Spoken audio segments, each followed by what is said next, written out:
Así que, sin más, invito al doctor Gustavo Marciaga Real, que es de Panamá. El doctor es especialista en medicina interna, hecho en el Complejo Metropolitano Dr. Arnulfo Arias Madrid, con subespecialidad en endocrinología y metabolismo en la Universidad Nacional Autónoma de México en Ciudad de México, alta especialidad en enfermedades tiroideas, Instituto Nacional de Ciencias Médicas y Nutrición Salvador Subirán en Ciudad de México, y actualmente jefe del Servicio de Endocrinología del Complejo Hospitalario Metropolitano Dr. Arnulfo Arias Madrid en Ciudad de Panamá. Doctor, le damos la bienvenida y le agradecemos por su presencia.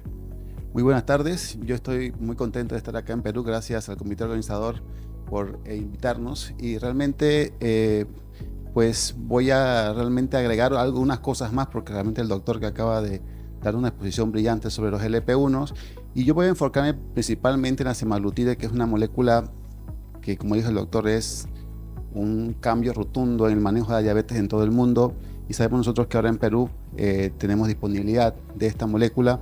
Nosotros en Panamá tuvimos la posibilidad de tenerla desde el 2021, 2022 en nuestro país, y tenemos una experiencia bastante amplia en el uso del medicamento, así que queremos compartir con ustedes alguna experiencia que podría ser de utilidad, sobre todo para los que tienen algunas preguntas sobre la molécula, cómo utilizarla y demás. Entonces, sin más, yo voy a hablar sobre esta molécula semaglutide, que es una molécula con un uso pluripotencial en diferentes aspectos.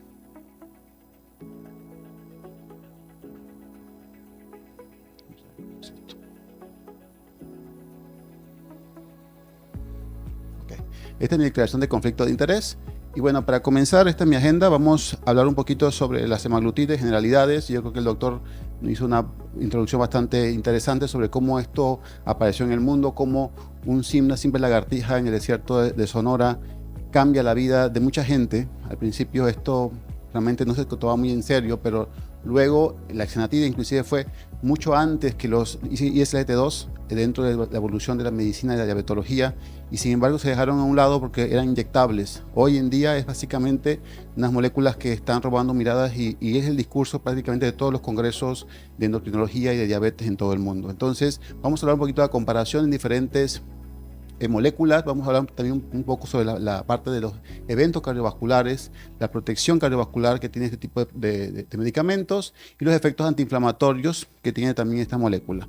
Finalmente vamos a hablar sobre también la seguridad y eventos adversos, que sé que ustedes tienen en su mente una gran cantidad de dudas sobre los efectos secundarios, porque las redes sociales son redes sociales y mucha gente utiliza este tipo de tribunas básicamente para dar sus opiniones que muchas veces no son ciertas, no son correctas, y bueno, vamos a traer el poder de los datos para poder dinamitar esa información que muchas veces no es tan válida. Vamos a hablar un poquito sobre la parte de la diabetes, contextualizando que es una enfermedad tremendamente frecuente, es la 9ª causa de muerte en todo el mundo.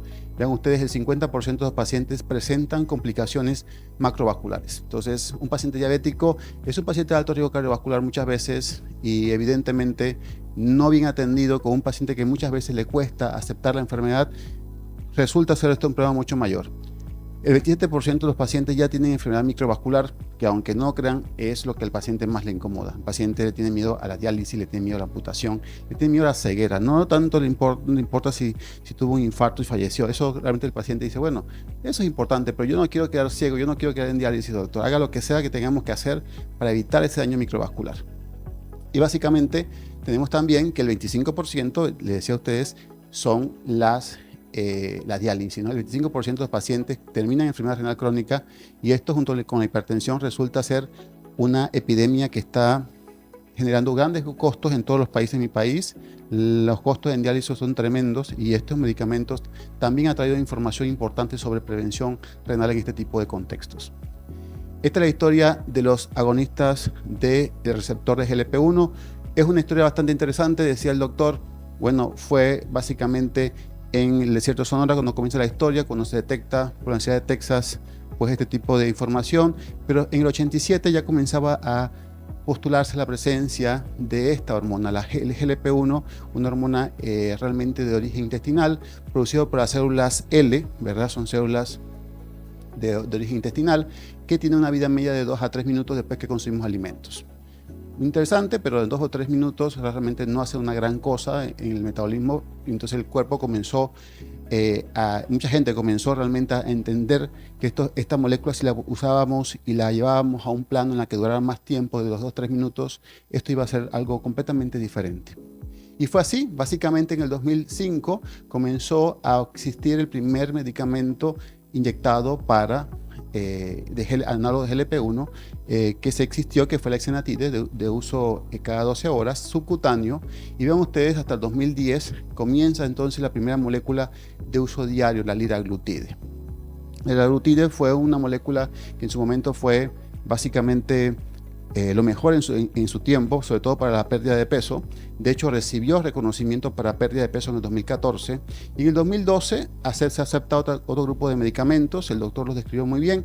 Y vean ustedes, en el 2019 se acepta o se aprueba en la FDA la primera molécula oral de GLP-1, que sería la semaglutide de uso oral.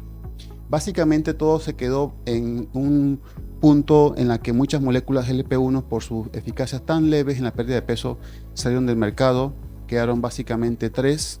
En mi país tenemos la dulaglutide, la semaglutide y la liraglutide, que son básicamente los únicos GLP-1 que vamos a ir conociendo y quizás sobrevivan el paso del tiempo, porque como lo decían, básicamente con el tiempo lo que va a venir son agonistas dobles, triples, cuádruples y lo demás, ¿no? Entonces, básicamente en el 2024 encontrábamos que aparece una indicación bastante interesante, porque todo el mundo quiere bajar de peso para pesar menos, para tener menos libras, menos kilos.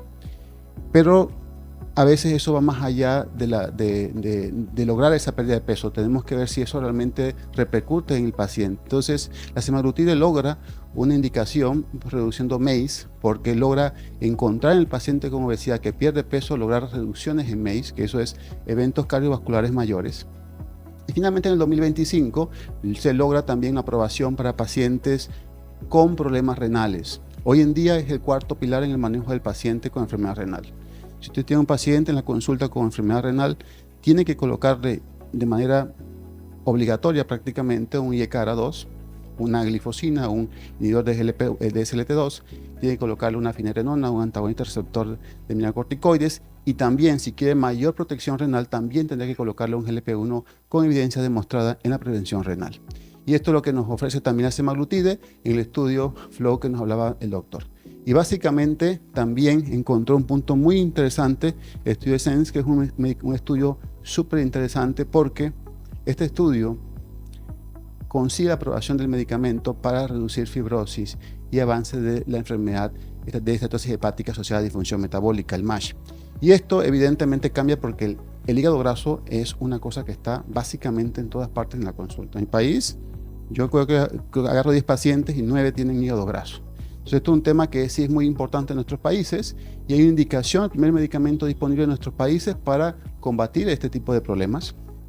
Y tenemos también otro punto importante, una indicación interesante. En el Congreso reciente del Europeo de Diabetes se saca información muy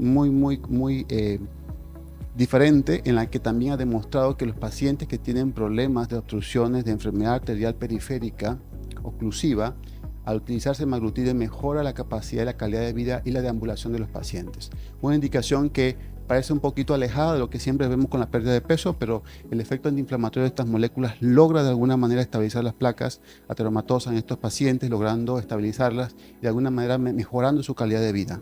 Todo esto, vean ustedes, es mucho para una sola molécula. Y están saliendo más cosas, apenas estamos en el 2025 y faltan más estudios, más aplicaciones en diferentes partes de la medicina. Y en este caso, yo no voy aquí a ir muy específico, ya el doctor lo comentaba, tenemos diferentes funciones. Nosotros tenemos ya claramente una idea de que este medicamento, la semaglutide, tiene un efecto en diferentes circunstancias, tanto en la parte pancreática, que ya es conocida por diabetes, en la parte de mejorar la estatosis hepática asociada a disfunción metabólica, la disminución de la lipotoxicidad, que hoy también está muy de moda en la parte neurológica, con la parte del Alzheimer y el Parkinson, porque sabemos nosotros que la diabetes tiene una relación muy cercana con las demencias. Entonces tenemos también esta parte en la que se reduce la lipotoxicidad, ¿verdad? Y esto también mejoraría a futuro las posibilidades de desarrollar estos eventos vasculares y también cerebrales. Y el punto también de la parte de renal, que sabíamos nosotros que esto es un tema muy importante. La parte muscular estos medicamentos mejoran sensibilidad a la insulina, logrando mejor aprovechamiento de la glucosa. Y en el tracto gastrointestinal, pues una de las formas que tienen para perder peso, que no es la única, es reduciendo el tránsito intestinal, logrando una mayor estancia del bolo alimenticio a nivel gástrico, logrando de alguna manera una pérdida de peso y una disminución en los hábitos, ¿cómo decir?, en estos antojos de los pacientes que muchas veces tienden a ser bastante interesantes, bastante completos y difíciles de manejar por la parte de nutrición. Esta gráfica trae una vida bastante llamativa de cómo estos medicamentos trabajan diferentes moléculas, diferentes empresas hacen diferentes cosas. Primero comenzó la exenatida y cisenatide, luego nuestros amigos de Novo logran trabajar la liraglutide y la semaglutide uniéndolo a un ácido graso de 18 carbonos para la semaglutide y 16 carbonos para la liraglutide, y la dulaglutide lo unen a una molécula de Ig4. La biglutide, pues, es una molécula que ya casi que no se utiliza, nunca se utilizó en Latinoamérica, estuvo disponible en Estados Unidos creo que hasta eso hace 2 años, pero es lo que tenemos en este momento y son moléculas con características diferentes, como bien se decía. Pero la semaglutide, como es un análogo humano, tiene un 94-98% de similitud con el GLP-1 interno. Entonces, esa sensación que tenemos todos cuando vamos a un buffet y comemos, nos quedamos completamente llenos y viene nuestra esposa o nuestro amigo y nos trae otro plato de comida para volver a comer, ¿sí? Y dice, no puedo comer, si como siento que voy a vomitar, ¿no? Entonces, esa sensación en parte es dada por el GLP-1, pero esa sensación se va a los 2, 3, 4, 5 minutos. Con la mutación, con el cambio de esta molécula, de un GLP-1 endógeno a una molécula que hace las veces de un GLP-1 endógeno, trabajando prácticamente una semana, se logra este efecto por mucho más tiempo. Y este efecto, para algunas personas, es interpretado como un efecto secundario. Y esa es la realidad. Hay gente, cuando mis pacientes me dicen, doctor, es que siento náuseas cuando como, es que está funcionando el medicamento. Porque el medicamento que no le funciona a la gente, doctor, me la inyecto y no siento nada. Y es el paciente que más me cuesta porque tengo que ir escalando dosis hasta mucho más rápido que el paciente que probablemente con 0.5 o con 1 miligramo logra efectos realmente bastante completos. Entonces, esta es la molécula y esta es su función con vida media aproximadamente de 1 semana. Y bueno, ¿qué añade eso a lo que ya sabemos sobre diabetes? Yo creo que ustedes en diabetes saben bien que la enfermedad es una enfermedad crónica degenerativa. Lo que es hoy, mañana es una mentira, porque probablemente ya el paciente que se lleva muy bien con metformina y gliclazida, ya mañana no están funcionando. Y si le coloca sitagliptina, dentro de 5 años ya no va a funcionar. Entonces, lo que agrega esta molécula a lo que nuevo que sabemos en diabetes es que le agrega tiempo al paciente. Le agrega tiempo para no caer en la insulina. Y eso es algo muy interesante y evidentemente lo vamos a ver. Cada día estamos usando menos insulina en la consulta. En endocrinología yo creo que antes veía 20% de mi consulta pacientes que tenían que iniciar insulina, hoy es mucho menos, porque los GLP-1 nos añaden beneficios cardiometabólicos y renales que reducen las demandas de insulina finalmente en el paciente y el deterioro de las células beta pancreáticas. Y para esto les traigo el programa que nos habla sobre la comparación de diferentes GLP-1s, porque existen diferentes GLP-1s y habría que compararlos, pero realmente lo importante aquí es que ustedes vean que si comparamos, por ejemplo, las 2 GLP-1s de uso semanal que existen actualmente en Perú y en Panamá, por ejemplo, sería la semaglutide y la dulaglutide. Y ven ustedes que la semaglutide de 0.5, que es la dosis intermedia, vamos a decirlo así, sigue siendo mucho más potente probablemente que la dulaglutide de 0.75. Y la dulaglutide de 1.5 miligramos, ¿verdad?, es muy inferior a lo que logra la semaglutide de 1 miligramo. Es decir, básicamente a dosis completas de semaglutide tiende a ser esta molécula un poquito más potente en la reducción de hemoglobina glicosilada en comparación con la dulaglutide. Y esto es súper importante porque nosotros cuando queremos llevar a un paciente al control glicémico rápido, no hay que iniciar insulina en el paciente. Hoy en día, si ustedes preguntan en un examen de residencia, ¿cuál es el primer terapia inyectable a un paciente con diabetes descontrolada asintomático? La respuesta es un GLP-1 inyectado y no lo es la insulina. Las terapias con insulina, con terapias con GLP-1 inyectados semanales inclusive, logran descensos de glucosa hasta 10-12 días básicamente de inyectado el medicamento. Es muy rápido el efecto, inclusive más rápido que la insulina. Entonces esto es muy importante porque queremos potencia y la evidencia está en estos estudios. El estudio en Sustain 3 y Sustain 7, que es un programa bien complejo. Más adelante le vamos a hablar un poquito más detallado. Y nosotros quiero, primero antes de entrar con el Sustain, quiero llevarlos un poquito a entender que no solamente la situación es bajar el peso y mejorar glicosilada. Esto va más allá. Está enfrente de una molécula que es una molécula básicamente antiinflamatoria, con capacidades de reducir, en este caso, en este grupo de ratones que fueron noqueados con el gen de la ApoE y del receptor de LDL, al ser noqueados estos ratones tenían una alta posibilidad de tener placas ateromatosas. A estos ratones se les colocó semaglutide y con la colocación de semaglutide en dosis que fueron progresivas se logró descensos de la placa ateromatosa. Entonces estamos enfrente de una molécula que tiene la capacidad de tener efectos antiinflamatorios y esto lo lleva a otro nivel dentro del manejo del paciente con diabetes. Así como las glifosinas en su momento llevaron al paciente con diabetes a otro tipo de manejo por sus efectos hemodinámicos, estos por sus efectos antiinflamatorios logran también beneficios bastante contundentes. Y vean ustedes, por ejemplo, en humanos, aquí sí en humanos, tenemos la PCR de alta sensibilidad, esto utilizando dos comparativas, la exenatide y la semaglutide. Vean ustedes que con este tipo de medicamentos, dosis de semaglutide de 1 miligramo, que es la dosis para diabetes, porque aquí el tema es que cuando hablamos de semaglutide tenemos que identificar muy bien de cuál estamos hablando, ¿sí? Si es la oral, si es la inyectada para diabetes de 1 miligramo o si es la semaglutide para obesidad de 2.4 miligramos. Son cosas diferentes, pero en diabetes, que es el tema que nos interesa con la Ozempic, es básicamente 1 miligramo versus la exenatide y se logran descensos comparables y mucho mayores obviamente con la semaglutide, lo cual indica que hay efecto antiinflamatorio robusto. El peso corporal, lo que al paciente le interesa.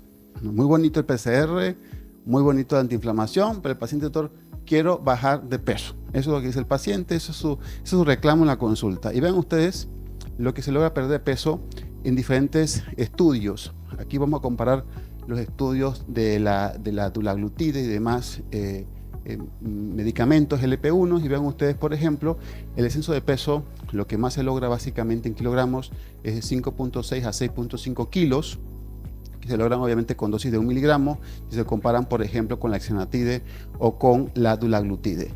Los demás medicamentos, como el lixisenatide o otros medicamentos, como también la liglutide, no logran descensos importantes dentro de la pérdida de peso. Por eso es que han perdido interés de la industria, básicamente, para su venta y comercialización en diferentes partes del mundo. Como les decía aquí. Muy bien. Y este es un punto importante, la masa grasa, ¿verdad? Queremos reducir de peso, pero reducir de peso tiene no se puede generalizar ese tipo de enunciados. Perder peso, de hecho el peso como tal, es una forma muy burda de entender la obesidad. Entonces hay que utilizar evidentemente las pérdidas, como decían, los seguimientos con nutrición, con bioimpedancias, midiendo composición corporal, que es muy importante.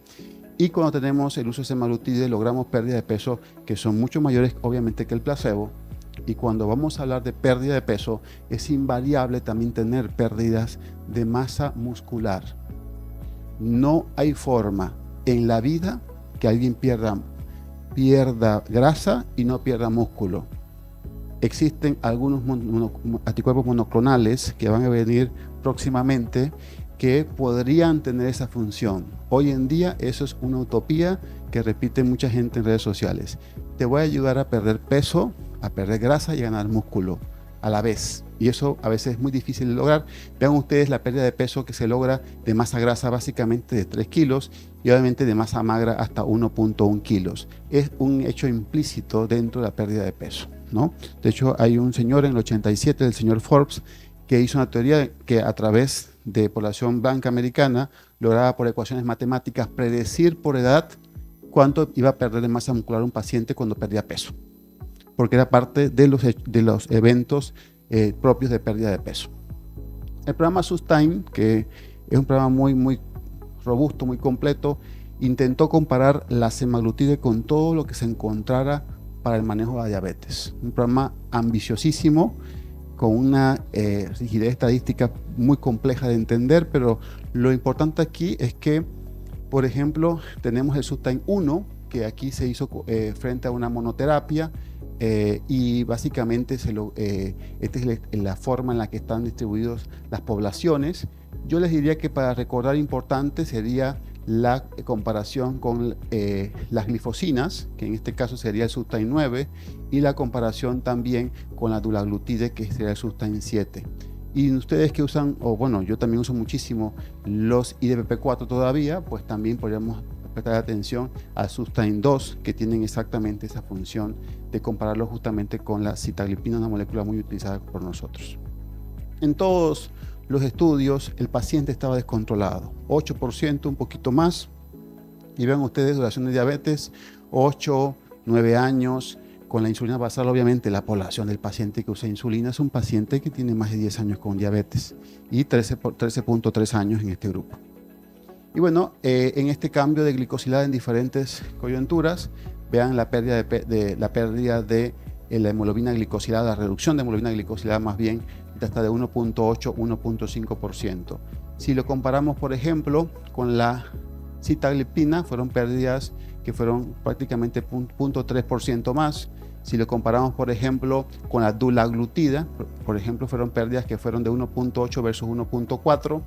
Y, por ejemplo, si lo comparamos con la insulina, ¿verdad? La argina, y esto es un tema interesante, este estudio fue uno de los estudios en Sustain 4 que motiva el cambio de las guías, es decirle, oiga, ya no le pongan insulina a un paciente descompensado. Le va mejor con los análogos GLP-1 que con la insulina. Había descensos de glicosiladas mucho más llamativas cuando utilizábamos semaglutida versus las insulinas basales tipo la argina. Entonces, todo esto es información muy útil, muy válida para determinar y observar panorámicamente cómo la semaglutide tiende a ser muy superior que el resto de los medicamentos para disminuir la hemoglobina glicosilada.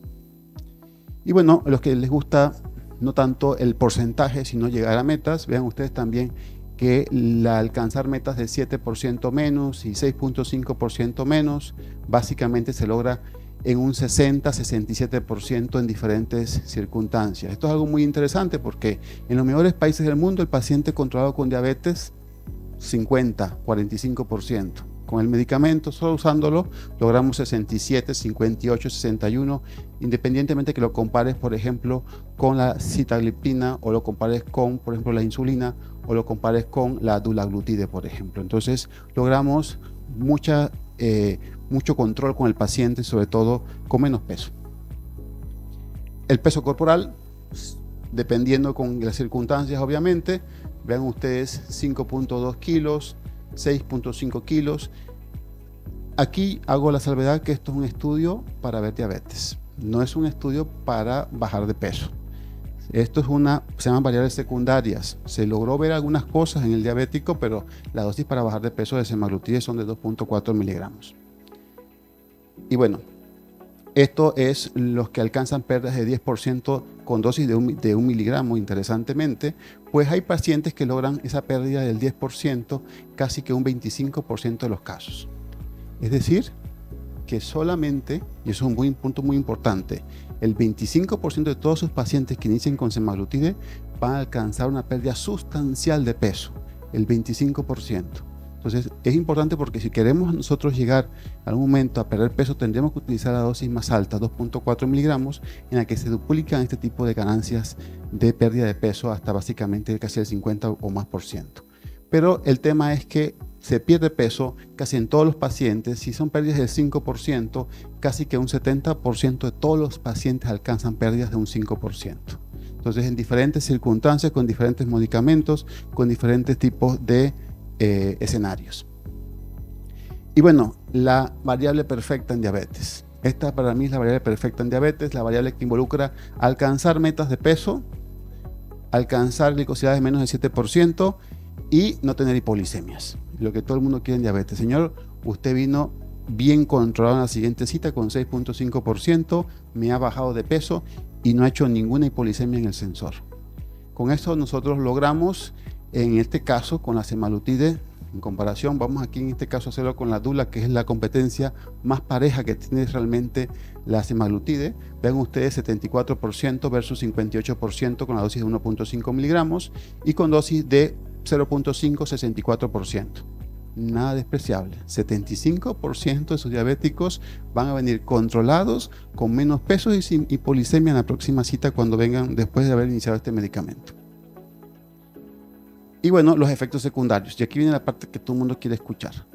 Doctor, ¿y cuáles son los efectos secundarios de esta molécula? Porque en redes sociales yo vi en TikTok 1000 cosas. Y yo quiero que usted me diga exactamente qué es lo que yo tengo que saber sobre la molécula. Bueno, vean ustedes que los efectos secundarios sí existen y es parte del uso del medicamento. Porque todo lo bueno hay que pagar un pequeño precio. Y en este caso, básicamente, las náuseas principalmente son las principales. Y se están reportando eventos secundarios en un 40% de los casos. Y estos eventos secundarios son básicamente asociados a náuseas, que es la llenura, estar lleno y si quieres dar comer no vas a poder comer. Y si comes te va a dar náuseas y vas a querer vomitar. Y ese es todo el escenario. Eso ocurre muy frecuentemente al principio, cuando el paciente tiene algunas semanas. No, pero fíjense ustedes, luego de las semanas se va perdiendo. Y esa es la parte interesante de esto, que con el tiempo eso se va perdiendo. Doctor, ya no me siento absolutamente nada, no tengo, es más, hasta las ganas de comer me regresaron, dicen los pacientes. Entonces, ¿por qué pasa esto? Porque pues la náusea es un efecto muy propio. Por eso que la semaglutide, la Ozempic que ustedes tienen acá en Perú, tienen la posibilidad de tener dos plumas diferentes, la fixed dose y la dual dose. La fixed dose viene con 1 miligramo. Y la dual dose viene con 2 dosis, 0.25 y 0.5 miligramos. Entonces, a todo paciente hay que comenzar con dual dose. Comenzamos con el primer mes utilizando 0.25 miligramos cada semana y luego del primer mes, la segunda pluma que compra el paciente ya puede avanzar a 0.5 miligramos y quedarse con 0.1 miligramos cada semana. Si al cabo del segundo mes el paciente se siente cómodo, podría y puede escalar a 1 miligramo de semaglutide, que sería la otra pluma, la fixed dose. Esa es la forma correcta de utilizarlo. ¿Por qué? Porque tengo pacientes que comienzan con 1 miligramos y obviamente quedan detestando el medicamento. Esto es el efecto metformina que yo veo mucho en la consulta. Si usted agarra a un paciente y le quiere poner de salida 2000 miligramos de metformina, ese paciente va a venir odiando la metformina. ¿Y qué lío? ¿Qué problema, verdad, que usted a ese paciente le convenza de lo contrario? Los beneficios de la santa metformina. No, doctor, no. Eso no lo vuelvo a tomar más. Pues evidentemente la clave para la metformina y también para la semaglutide es comenzar con titulaciones de menos a más. Y bueno, en este caso, las hipolicemias, que también es un tema que uno tiene que analizar, no ocurren o son casi inexistentes en comparativas con medicamentos que hacen pocas hipolicemias, por ejemplo con metformina o glifosinas. Pero miren ustedes cuando le meten la sulfonilurea y la insulina basal, sí ocurre hipolicemia, pero no por el medicamento. Ocurre porque las moléculas que acompañan el tratamiento son hipolicemiantes, como la insulina y la sulfonilurea, llevando a cifras que son mucho más llamativas. Evidentemente un paciente que no quiere comer mucho y se inyecta la misma cantidad de insulina o, por ejemplo, sigue tomando sulfonilurea sin haber comido, pues existe una posibilidad de hipolicemia. Entonces siempre hay que prestar atención a con quién estás mezclando a la semaglutide. Y bueno, esto es un resumen que yo creo que dicta todo lo que debemos saber, los estudios Subtime que tienen su efecto en glicosilada, sus efectos en peso corporal, sus efectos en presión arterial sistólica y también evidentemente sus efectos asociados a náuseas, principalmente náuseas y reflujo. Yo en lo personal, si me pregunta, doctor, ¿qué voy a sentir? Yo, de seguro náuseas y reflujo y un poco de estreñimiento en algunos pacientes. Después de esas 3 cosas, todo lo demás no lo he visto en la consulta. Pero bueno, de eso yo también les traigo algunas diapositivas más adelante. Entonces vamos a hablar ligeramente y rápido con lo que es el Sustatin 6. ¿Por qué el 6 es importante? El 6 es importante porque nos dice que es seguro. Paciente que recién se infarta, llega al cuarto de urgencia y sube a la sala de cardiología, lo primero que hay que hacer es colocarle una semaglutide si es diabético. porque el medicamento es muy seguro y lo vamos a demostrar con este estudio del Sustain 6. El Sustain 6 demostró tempranamente que el paciente, ¿verdad?, que usa el medicamento logra reducciones en los eventos de MACE. Esto es un evento compuesto, y vean ustedes, por ejemplo, que fue muy superior al placebo. Esto, a mí el MACE me parece interesante, pero el MACE no tiene emoción, no es como que, bueno, MACE. Vamos a hablar un poquito de verlo realmente bien dirigido en diferentes segmentos compuestos individuales. Muerte cardiovascular, no hay beneficio. Técnicamente ahí salió que fue muy parecido con el placebo, pero ven ustedes lo que ocurre con el infarto al miocardio no fatal. Logra beneficios que fueron significativos desde el punto de vista estadístico, y lo que a mí me llama mucho la atención es que el GLP-1 semaglutide tiene beneficios en la reducción de eventos cerebrovasculares no fatales, y algo que nada más tiene en el mundo de diabetología las glitazonas, la rosiglitazona. Entonces, vean ustedes, por ejemplo, que es una molécula que logra también descensos en los eventos de riesgo de eventos cerebrovasculares. Y un compuesto ampliado, pues evidentemente también se logra beneficios. Pero en general, lo que les quiero decir es que son moléculas muy seguras, y que si usted tiene un paciente con un evento cerebrovascular, considérelo con mucha intensidad, porque es una molécula que tiene esa capacidad de protección, algo que no tienen, por ejemplo, las glifosinas. Ellas no tienen la capacidad de prevenir o reducir los eventos cerebrovasculares. El cambio de la glicosilada en este estudio de Sustain 6 fue, pues vean ustedes, 1.4% de hemoglobina glicosilada respecto al basal versus 0.4 que fue con el tema del placebo.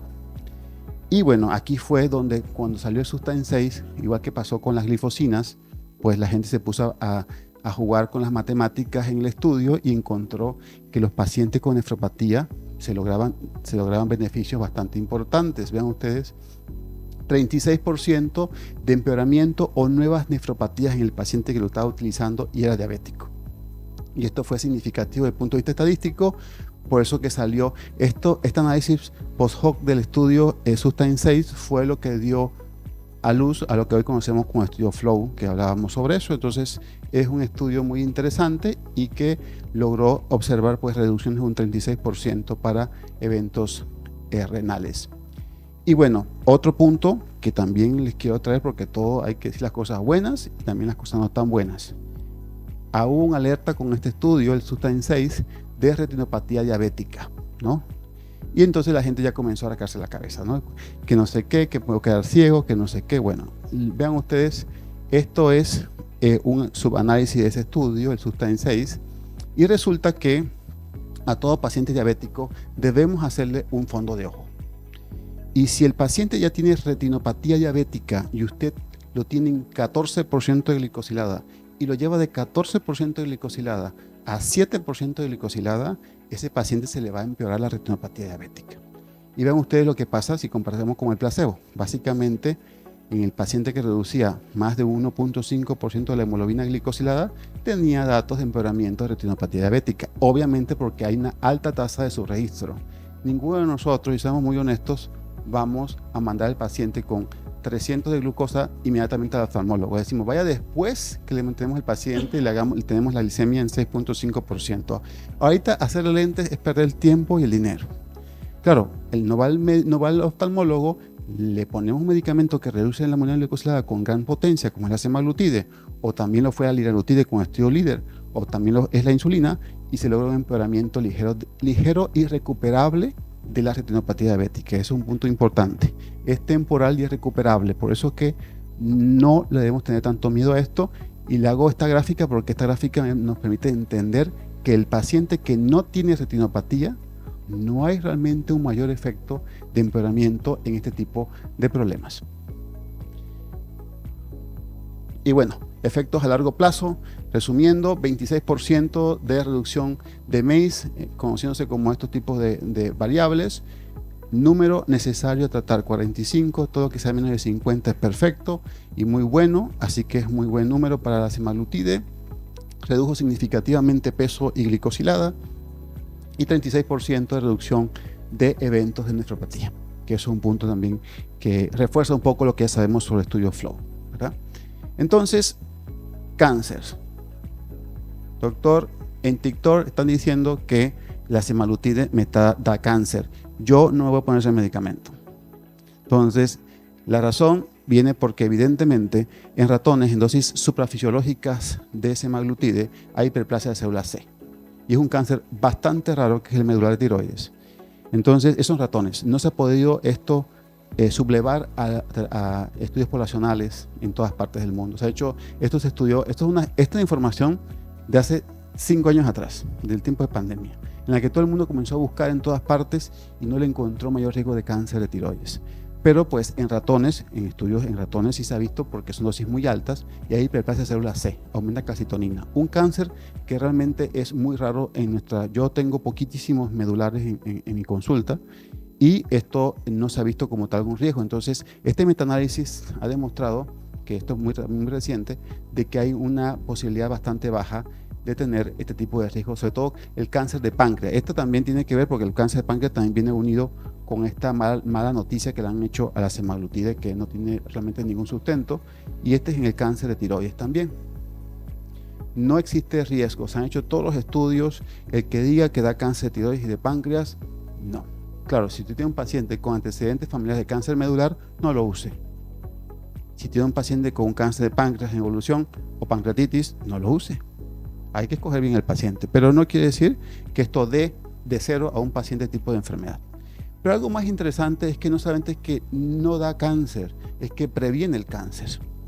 Este estudio de JAMA del 2024, este es un estudio muy interesante, el estudio de One, demostró que el uso de semaglutide reducía 13 a 14 cánceres diferentes. Con solo el hecho de perder peso, se lograba pérdidas o incidencias menores de cáncer de esófago, cáncer colorectal, cáncer endometrial, cáncer de vesícula, cáncer de estómago, cáncer de riñón, hepatocelular, de ovario, de páncreas, de tiroides fue neutro y de meningiomas también se redujo, igual también que el mieloma múltiple. Entonces, no es cuestión de que da, es que te protege. Y ahí se acaba el discurso, ¿verdad? Entonces ahí no hay forma posible. Yo creo que esto es un estudio, un artículo que entierra cualquier posibilidad de neoplasia. ¿Por qué? Porque la obesidad está asociada a cáncer. Y al perder peso, usted baja su riesgo de cáncer. Así de sencillo. Y bueno, otro punto, el Nayom. Doctor, el Nayom me va a dejar ciego, doctor, me va a dar el Nayom. Y eso es una enfermedad muy rara que produce una arteritis, que el nervio óptico, que causa ceguera. De hecho, estuvo muy en boga hace unos años atrás, un par de meses. Y bueno, eso fue por un artículo retrospectivo que se analizó en JAMA también, donde en hospitales americanos, los pacientes que usaban semaglutide, diabéticos, les daban más este tipo de problemas que los que no usaban semaglutide. Y entonces se pensó que había una relación. Luego se hace este estudio, un estudio bastante interesante con una gran cantidad de pacientes, 31 millones de personas con diabetes tipo 2, ven ustedes, y eran 810.000 personas que estaban utilizando semaglutides nuevos, y se comparó la semaglutide con otro medicamento. No fue semaglutide versus el resto, no, fue con otro medicamento cabeza a cabeza, y versus dulaglutide, empaglifosina, glipizide y sitagliptina. En ninguno de ellos salió que aumentaba el riesgo de esta afectación ocular, que pues es muy común, que la neuropatía óptica isquémica anterior no arterítica, y este tipo de estudios por ahora ha dejado en stand-by este tipo de problemas. El porcentaje o la prevalencia de este tipo de problemas es básicamente de 1 a 2 en 100.000 personas años de uso. Entonces, realmente es muy bajo. Si usted habla con un oftalmólogo de confianza, le pregunte ¿cuántos Nayom usted ha visto en su vida? Me dice, nunca he visto ninguno. Entonces, son cosas muy raras que pasan en la medicina, pero realmente, pues, la información que hay es la que está aquí ahorita, y por ahora yo le diría a los pacientes, hay que mantener la calma. Hasta ahora no hay ninguna relación fuerte entre la SEMA y la Nayom, pero sí este estudio inicialmente causó alertas porque era retrospectivo, y claro, los pacientes diabéticos en estudios retrospectivos, el que usted usa semaglutide es el paciente que viene con 10% de glicosilada, no el que viene con 6.8%. Entonces, si usted compara eso con la metformina o con la sitaglipina, probablemente esos pacientes están mejor controlados que el que viene con 14-12%. Entonces hay un sesgo de observación muy fuerte y por eso es que nosotros estamos esperando nuevos estudios prospectivos que nos permitan dar una información más certera sobre eso. Por ahora, esta información es la que tenemos y es la más reciente. Pérdida de peso. Doctor, perdí masa muscular. No quiero tener el Ozempic Face. Es otra cosa que siempre dicen los pacientes. Bueno, les digo que el Ozempic Face va a ocurrir porque evidentemente cuando usted pierde peso va a perder masa muscular. Y si está perdiendo peso a los 65 años, 70 años, pues va a perder más masa muscular. Y eso es algo que va con la edad. Si usted pierde 10 libras o 10 kilos cuando tiene 20 años, va a perder más grasa que músculo. Pero si pierde 10 kilos cuando tiene 70 años, va a perder probablemente más músculo que grasa. Y eso es una gran disyuntiva que hay que abordar profundamente junto con médicos especialistas en geriatría, porque en estos pacientes probablemente no es tan fuerte la recomendación de llevarlos a pérdida de peso intensos, aunque hay pacientes que lo solicitan en la consulta. Y ven ustedes que si ustedes usan dieta, por ejemplo, existe una pérdida de peso muy asociada también exactamente a la dieta. Y si usted lleva al paciente a una cirugía bariátrica, también va a perder peso, masa muscular. Entonces, la masa muscular se pierde en cualquier intervención que usted tenga para perder peso. Por eso es importante hacer lo que decía del manejo integral: dieta y ejercicio. Sin ejercicio, probablemente esto se pone mucho peor y sobre todo también la parte genética es muy importante. Y bueno, ya para resumir, este es el panorama actual de la semaglutide y estamos acabando, y vean cómo este medicamento trabaja en diferentes momentos del síndrome cardiorrenal metabólico, la evolución de lo que se llamaba hace un tiempo síndrome metabólico. Ya el síndrome metabólico, eso ya como que pasó de moda, ahora es el síndrome cardiorrenal metabólico, y vean ustedes que en diferentes circunstancias, tanto en el paciente que vive con obesidad, el paciente que ya tiene diabetes, el paciente que ya tiene un problema cardiovascular o el paciente que ya tiene múltiples afectaciones ya bien complejas, en todas trabaja la semaglutide. Hoy por hoy tenemos estudios que ya están llevando la semaglutide básicamente a dosis de 7.2 miligramos por semana, 7.2, triple dosis de obesidad, y todavía siguen siendo seguras sin efectos secundarios. Y el cangrisema, que pues es una molécula que viene prontamente para perder peso, pues que también viene probablemente en un par de años. En la parte renal tenemos el estudio Smart y Flow, que le hablaba el doctor, y los beneficios que son múltiples desde el punto de vista de tanto la circulación vascular periférica como también en MACE, y protección en pacientes también con MASH, ¿no? En el estudio SENSE, que es estudio clásico para ver hígado graso, es una maravilla este medicamento en hígado graso, así que no lo vean raro que lo recete más el gastro y el hepatólogo que el endocrinólogo, el internista o el médico familiar, porque probablemente para ellos esto va a cambiar la vida.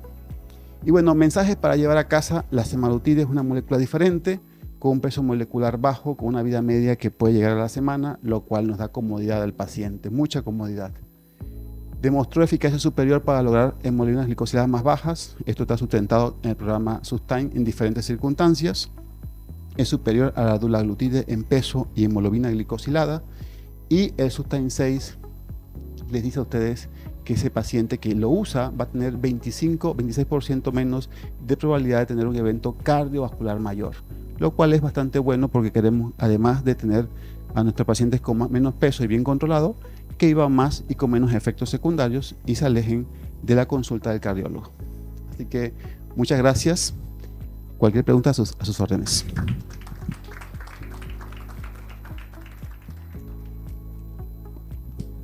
Gracias, doctor Marciaga. Estoy seguro que aquí en el auditorio vas a ver más de una pregunta, ¿sí? Falta Darío, doctor, para... O sea, porque aprovechamos porque el doctor va a tener que viajar, ¿sí? Entonces... Doctor Marciaga, muchas gracias. Excelente revisión, excelente su exposición y su experiencia. Yo tengo, bueno, todos tenemos preguntas, pero por ejemplo, en su país y en Sudamérica, donde ya se maneja semaglutide, ¿qué se ha hecho con liraglutide? Esa es una pregunta porque yo sospecho que todos los pacientes que están usando liraglutide van a ser canibalizados por sema. O sea, es una tendencia normal, porque si tengo dos fármacos en una familia y uno es mejor que el otro, más beneficios, es una posibilidad que pase al que tiene mejor beneficio. Es una pregunta. Y segundo, ¿qué hay de la respuesta cardiovascular y en general antiinflamatoria en pacientes que no tienen exceso de peso? ¿Es la misma respuesta? ¿Hay respuesta menos importante? ¿Cuál es su opinión al respecto? Sí, mira, buenas preguntas. La primera parte es el hecho de la lira y sema. La semaglutide que ustedes y yo tengo en mi país es la de diabetes, la de 1 miligramo. Si usted compara con 3 miligramos de liraglutide, la potencia para reducir peso es mejor con la liraglutide de 3 miligramos. En potencia, la lira es mejor en 3 miligramos versus 1 miligramo. Ya si usted sube la dosis de semaglutide a 2.4 miligramos, ya la cosa cambia completamente. Entonces yo tengo pacientes que con semaglutide lo usan y se colocan 2 veces la de 1 miligramo para lograr cifras cercanas a 2.4. Lo hacen de manera no recomendable o no legislada oficialmente en el país. Pero en la parte de obesidad se ha quedado, sobre todo para el tema de seguros, la liraglutide de 3 miligramos para este grupo de pacientes. Porque en obesidad, en nuestros países, la única indicación hasta el momento sería la liraglutide de 3 miligramos. El día que tengamos la Wegovy, que es la dosis de ya más alta, probablemente la cosa va a cambiar y quizás ya ahí sí van a enviar muchos pacientes hacia la semaglutide. Y la segunda pregunta que me hizo fue si las pérdidas de peso el beneficio cardiovascular depende del peso. Y esa es una pregunta también muy interesante. La semana pasada en el europeo se presentó el estudio SOUL y muchos otros estudios, pero entre ese hablaba de que el paciente que usaba los medicamentos, la semaglutide, y no perdía peso, que es un grupo importante, lograba también beneficios en MACE. Entonces, al parecer, la molécula tiene un efecto protector antiinflamatorio independiente de la pérdida de peso. Por lo menos hasta ahora comprobable en MACE. No sabemos si más adelante lo vamos a ver igual en cáncer o en hipotoxicidad, pero pues hasta el momento es una molécula que tiene capacidad antiinflamatoria independientemente si el paciente pierde peso o no pierde peso. Entonces, tampoco le va a estar raro a ustedes en la consulta tener un paciente con semaglutide que dice: doctor, apenas he perdido nada más 2 libritas o 2 kilitos de peso con el semaglutide en 6 meses. Esos pacientes, pues, aunque no hayan perdido peso, van a tener beneficio de protección cardiovascular. Sí, doctor Marciaga, qué gusto. Gracias. Y bienvenido a Perú. Gracias. Pero sin embargo, la EMEA le puso un warning de que debe estar incluido en el inserto, el NION, sí o sí. Sí. Eso es una. Mi pregunta va, ¿existe alguna nosotros vamos a tener 2 fármacos, ahora SEMA y TIRSE, por ahí no sé si lo tienen en Panamá, pero si fuera ese el caso para diabetes, ¿qué perfil utilizaría para uno y para otro? Y la segunda pregunta es, nos mencionaste que evidentemente hay pérdida de masa muscular, ¿ok? ¿Cuál es la estrategia práctica que tú llevas a la práctica para que eso no suceda? Porque sabemos todo el tema de mioquinas, de pérdida de calidad de vida, de que si el paciente pierde fuerza es mayor la mortalidad, y ahí está la controversia actual de los GLP-1. Sí, también excelente pregunta. Bueno, sí, es cierto, tenemos el tema del DIOM está todavía en evolución, ¿verdad? Lo que sabemos que es tremendamente raro, pero los europeos, que son muy sensatos para tomar decisiones y son muy precavidos, dicen: si existe, hay posibilidad, así que hay que tener vigilancia, y está todavía en vigilancia en todas partes del mundo. Pero todavía la información que viene es la que es prospectiva, lo que de aquí va hacia adelante, porque todo lo que tenemos ahorita es de aquí hacia atrás, y eso hay muchos sesgos en ese sentido. El tema es quiénes van para TIRSE y quiénes van para SEMA. No tengo TIRSE en Panamá, supuestamente, de hecho este año ya lanzan, creo que en muchas partes de Latinoamérica, y quizás el próximo año sí también exista, pero el tema de la TIRSE es que no tiene la cantidad de información que tiene la semaglutide, y va a pasar un lustro para que tengamos la evidencia que tiene la TIRSE sobre lo que tiene la semaglutide. Entonces, en el paciente que tiene quizás una obesidad tremendamente importante, quizás yo me iría probablemente con el tirzepatide más que con la semaglutide. Pero en el paciente que yo quiero lograr un beneficio completo en la parte renal, en la parte hepática, en la parte antiinflamatoria, en la parte de circulación vascular periférica, en la parte de control glicémico, en general en todas otras partes, yo prefiero a la semaglutide. Quizás lo que te cuente yo hoy, mañana sea otra cosa, pero probablemente yo le pondría al paciente que quiero mejorarlo de manera multidimensional. La tirzepatide se queda todavía como una molécula potente para bajar de peso y con eso lleva también a un buen desenlace con glucosa, pero realmente en lo demás está por definirse y todavía no sabemos. Y la tercera pregunta era, del músculo, sí. La parte del músculo, bueno, ese es el punto que yo creo que es importante. A los pacientes tenemos que manejarlo mano a mano con un nutricionista. Nosotros no podemos a veces solo llevar a este paciente a lo largo de su camino en la pérdida de peso. Y hay que hacerlo porque tenemos que trabajar la parte de la composición corporal.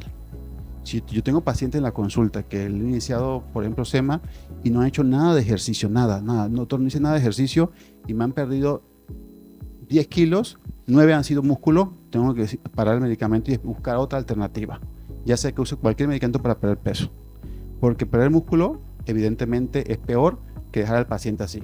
Entonces, yo creo que el tema es apoyarse siempre con la bioimpedancia y tener comunicación con el nutricionista y decirle al paciente que la única forma de ganar la victoria es trabajar con la parte del ejercicio y de la dieta. Lo que son estos medicamentos como la semaglutide son medicamentos coadyuvantes a lo que usted ya hace en casa. No es el medicamento el que va a hacer el milagro de bajarle a usted de peso, sino la coadyuvancia en la que usted puede hacer ejercicio, puede hacer dieta y se sienta cómodo haciéndolo. Y eso es lo que yo creo que hay que vender al paciente, no es una panacea. Y todo el mundo busca algo fácil, ¿no? Pero realmente esto es algo complejo y por eso que está en manos de médicos, ¿no? Por si no estuviera esto en estética y en otras cosas, porque el médico tiene que manejar integralmente al paciente. Así que gracias por tu pregunta, que son súper interesantes. Doctor Gustavo, ¿cómo está? Muy buenas tardes. Agradecerle por la presentación. Y igual que todos, tenemos muchas dudas respecto al medicamento. Voy a hacerle 3 preguntas, a ver si me puede sacar de estas dudas. La primera es que todos los estudios Sustain tuvieron una media de edad de 50 a 60 años. Entonces, en poblaciones específicas, estamos hablando de adultos mayores, más de 65 años. El uso, porque ha habido pacientes que han estado hasta 72 años en algunos de los Sustain. Entonces, que tendríamos que tener algún tipo de consideración, teniendo en cuenta que las guías de adultos mayores van a tener mucho de acuerdo a los grados de dependencia. Y como dijo Frank, uno es la pérdida de masa muscular. La otra pregunta iba por el tema óseo, la pérdida de masa ósea. El tema también de la parte mental, que también se ve el efecto. Y el otro es el tiempo de la enfermedad. Y ahí va la segunda pregunta. ¿Usted prefiere utilizar SEMA en un paciente de novo, un paciente que tiene menos de 5 años de diabético, menos de 10, menos de 15?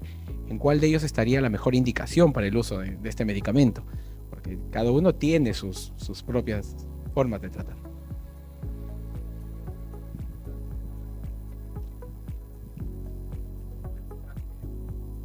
Que ponen a uno a pensar y lo han condensado muy bien. De hecho, hay que anotarlas para hacer una nueva charla con todas estas preguntas que son súper interesantes. Bueno, primero que todo, sí, el tema de la edad es un tema que hay que tener mucho cuidado. Y yo en lo personal creo que hay que tener cierto entrenamiento en temas de síndromes geriátricos e inclusive conversar con el geriatra si es un paciente de 75 años o más, si vale la pena usar este medicamento o no. Yo sí tengo un paciente de geriátrico que es frágil, que tenga un síndrome geriátrico, yo no uso estos medicamentos. Porque evidentemente las consecuencias en el tema del peso, el apetito y demás pueden ser complicadas. Si un paciente me pierde peso a los 75, 78 años, una caída puede ser complicadísima. Entonces yo realmente creo que hay que tener un poquito de cuidado. No es el grupo etario en la que yo escogería como el mejor para el uso de semaglutide. Sin embargo, no lo contraindica, porque hay edades y hay edades. Yo tengo pacientes de 60 años que parecen de 80 y de 20 años que parecen de 90. Entonces, básicamente depende mucho de cómo sea el paciente y qué tan fuerte sea.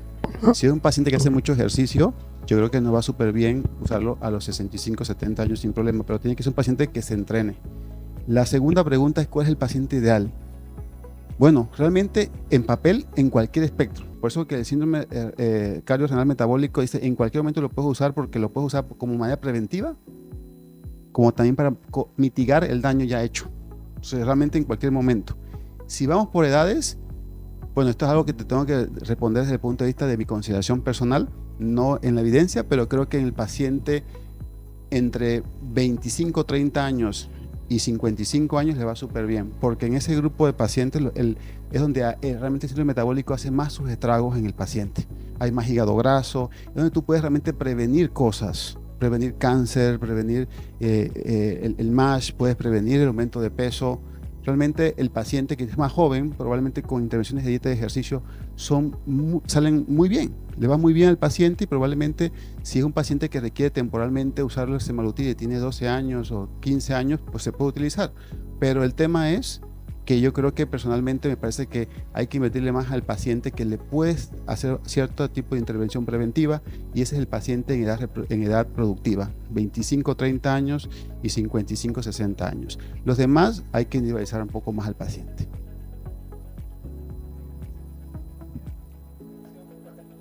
Gracias.